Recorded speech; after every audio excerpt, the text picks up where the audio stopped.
Okay, my name is Kamala Kanibia. I'm an English teacher at Bende, coming from Bende. My name is Sierra Mead, and I'm a Peace Corps volunteer in Togo, West Africa.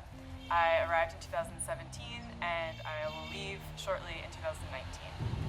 During our teacher training in college, we were taught that there is some village, remote village that if we did something bad, we say, I will send you to Serekbene. After about 2 months of classes and meeting other volunteers that came to train us, we had our site reveal. I got the chance, or can I say bad luck, to be postponed to Bende. The first time I heard that I was postponed to Bende, I was very sad. They drew an outline of the country on the ground, and we all had to stand in our respective spots. So if you were in the north, you would kind of head over to that side of the room. If you were in the south, you would head over there. And by the end of the day, everyone would be standing kind of across the country, and you could see where people were all placed. On our way coming, the road was very long. When I was seeing the naked mountains and the dusty road, I said, oh God, where are you sending me? I saw the school and I asked about the headmaster.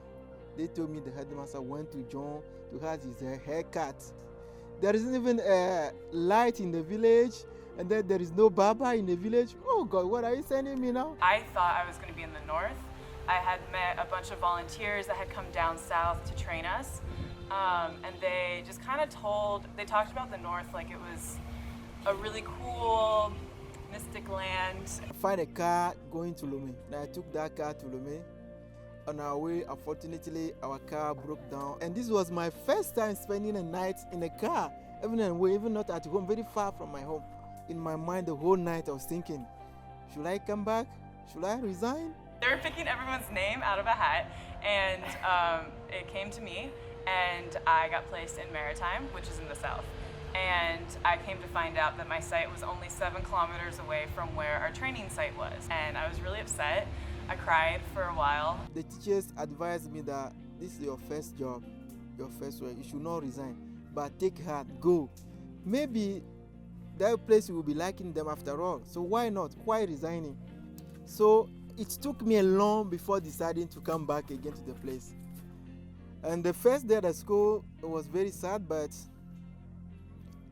after spending a week, I started realizing or liking the way, enjoying the place. We all had to go to our sites eventually, and I just wasn't open to giving it a chance. In my mind, I knew I shouldn't be there, and through no fault of my community. It really was all in my head. It was all based off of what I had heard from other volunteers, and I just had kind of told myself that I didn't like the South and I should be in the North. So after about 3 to 4 months of just isolation and being miserable, I decided that I really needed to either change my mindset or go home because I couldn't do 2 years in my village like that. I slowly started to work on projects that were really important to me, and through that I was able to find people that weren't the really intense personality type that I had kind of just painted all Ewe people as. I found like really interesting, really smart, really remarkably funny women especially that I could be friends with, and they're some of my favorite people in the world now. So there were perks to being in the South, and I just really couldn't see it at first because in my mind everyone else was going on a grand adventure and I was stuck. Which is ridiculous because Peace Corps is an adventure. Peace Corps, no matter where you're placed, is going to be out of your comfort zone. It's going to be a different culture. It's going to be intense. Now, like I'm telling you the story. I finally realized that Bende was the best place I ever gone. This is my first job because people tell that it's a difficult place, and our inspector told you that it's a very remote place and very difficult, but people have never gone there. People haven't gone there, but they are still judging the place without being there. I really like Bende. I really appreciate it, and I'm very happy, very happy to be there. My village is great. I'm really, really happy I'm there. I do think that it was the place for me once I actually embraced it, and the people I've met there, I'm going to be in touch with for the rest of my life. And just because it's not in this north, just because it's 7 kilometers away from where I got trained, it doesn't matter. I got to make it my own, and it became my home. So, yeah.